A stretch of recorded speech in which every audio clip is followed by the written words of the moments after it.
Malgré la violence des intempéries, aucune victime à déplorer pour le moment. Et ce bilan ne doit rien au hasard. Ce qui a fonctionné cette année, c'est d'abord la mobilisation précoce des services de secours.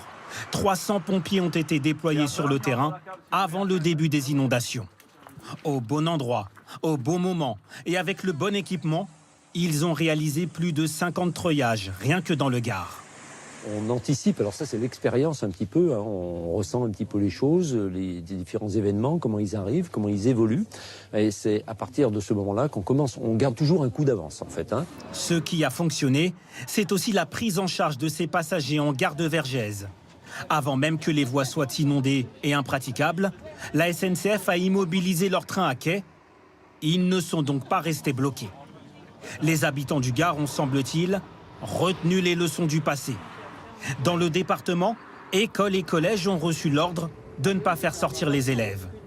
Pour coordonner les équipes de secours, la maire de Vergès a appliqué son plan communal de sauvegarde, sans attendre l'alerte rouge de Météo France. L'alerte, elle est orange. Et puis quand elle arrive au rouge, c'est tellement rapide que de toute façon, c'est déjà commencé à tomber. Enfin, en tout cas, c'est ce qui s'est passé hier. Et on n'a pas besoin de dire que c'est rouge ou orange. On voit tout à fait que c'est rouge, quoi. On sent très bien que là, c'est quelque chose d'anormal. Alors, l'alerte rouge aurait-elle pu être déclenchée plus tôt? La prévision météorologique, ça reste extrêmement difficile d'être très précis, surtout à ces périodes avec les épisodes méditerranéens comme on a eu hier. C'est très compliqué, donc il faut beaucoup d'humilité dans ce type d'événement.